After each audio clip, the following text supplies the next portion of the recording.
What's going on, guys? Welcome back to WWE Network and Chill, where I, Graham G.S. Matthews, break down all the original content I watch on the WWE Network. Today we're talking the latest episode of the R-Truth game show entitled Extremely Jacked, which obviously you could tell from the second part of the episode title that it involves Nia Jax. When I saw Extremely, I'm like, who exactly is that referencing? And of course, it ended up being Jeff Hardy. I probably should have figured that out. But this was not the season finale. I think Truth said it was the season finale, but I don't think it is, because they still have one more episode to go, pitting the top point getter against the second top point getter. So that's coming up next week, I think, or soon, or whenever this goes up, I don't know. There's just a lot of new WWE Network content, so this might be going up well after the fact. But yeah, no, this was another good episode. When they start the show, we see Nia Jax drinking red wine. Or I think she said it was juice, but she gave it away that it was red wine before that, which was funny.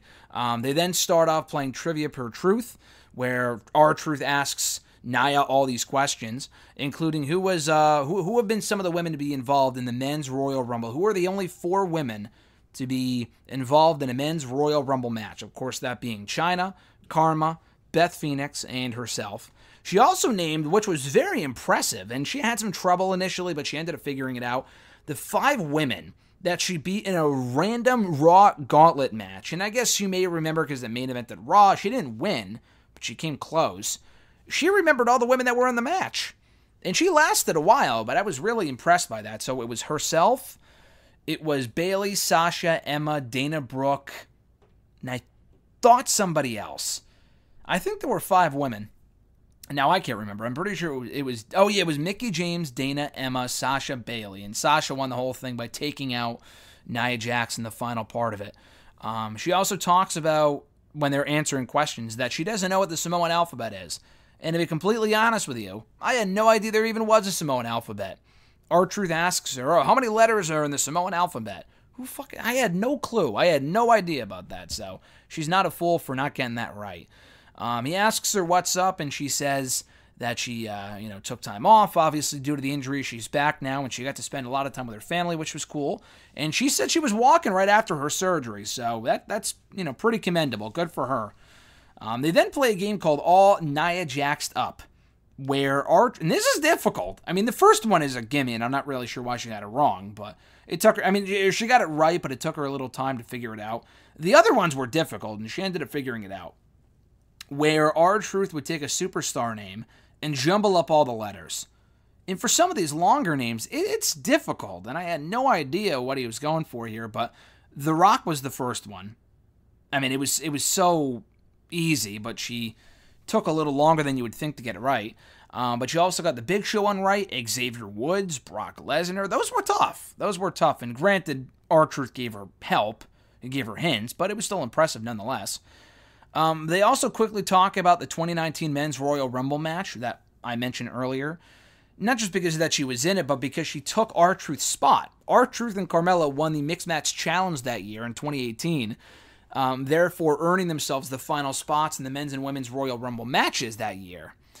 So, as a result, R-Truth was going to come in at 30 for the Men's Rumble, but then Nia took his spot. So she beat him up, and I guess Jerry Lawler thought it was real or something, or I think that's what they were alluding to. But they were talking about Jerry Lawler's reaction on commentary, and how R-Truth just very well may hate Nia Jax for real. It's like, what? Dude, are you drinking the Kool-Aid? Like, clearly it's scripted. Like, what are you talking about? But anyway, they then play scavenger hunt. She has to find a blender, which is random, her favorite ring gear, and he asks her to find crutches, and she doesn't, because she didn't have crutches because she was walking right after the surgery. That's, again, pretty impressive. She also finds a hat, a bag from The Rock, something The Rock gave her, which was some like Louis Vuitton bag or something. Of course it is. And also a souvenir from a show that she had across the world or something. A souvenir from somewhere else. So she finds all that stuff. She ends the game with 72 points, which is not enough to earn her the top spot, but she does win R-Truth toilet paper. And she's not nice and is going to go, oh, yeah, I'll take that. She's like, listen, I don't want that shit. You can keep it, which was kind of funny. So they then welcome on Jeff Hardy. And Jeff Hardy was really cool to see in this environment. They show a picture of Jeff's daughter, one of his daughters, I think Ruby, if I'm not mistaken, wearing a furry that she made. I'm not exactly sure what that is. Maybe it's an animal costume. They showed the picture, but I'm like, I have no idea what the hell this is supposed to be. Before they start playing Trivia Per Truth. So during the trivia questions, he asks Jeff, who was the first team, and I'm surprised he didn't get this right, but who was the first team that you and Matt beat to win the tag team titles? The first team, or the team that you beat to win your first tag team titles. He thought it was Edge and Christian, which is a fair guess, but it was actually the APA.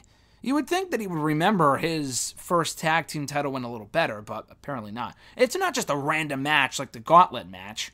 It's his first tag team title win, which I thought was a little surprising. But he does get right what category he won a 2008 Slammy Award for, that being the Extreme Moment of the Year, which was cool.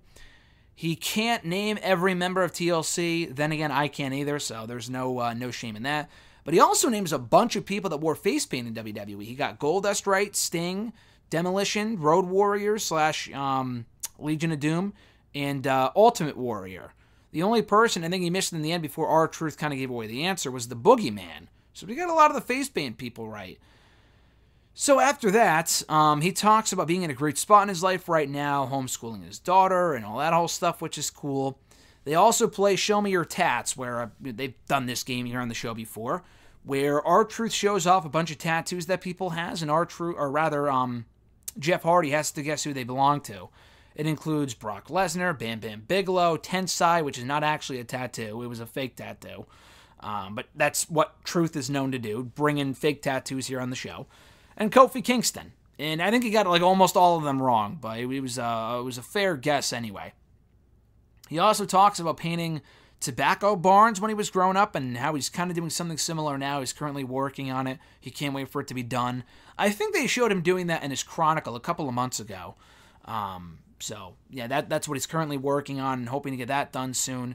He also does the scavenger hunt. He finds a musical instrument, that being his guitar, ear gauges, a motocross bike, R-Truth merchandise, because Jeff Hardy has a giant, for whatever reason that he found at a gas station, a giant lighter with R-Truth's face on it. Why that would be sold at a gas station, I have no idea, but he bought it, so he got points for that. And he also shows off a painting of a dog that he had that I think one of his daughters made.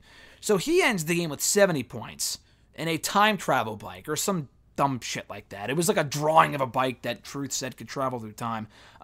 Impressive, but not enough to earn him, entry into the next round, which is going to be, I think, next week, Breezango versus Carmella. Breezango are in the top spot. Carmella is in number 2.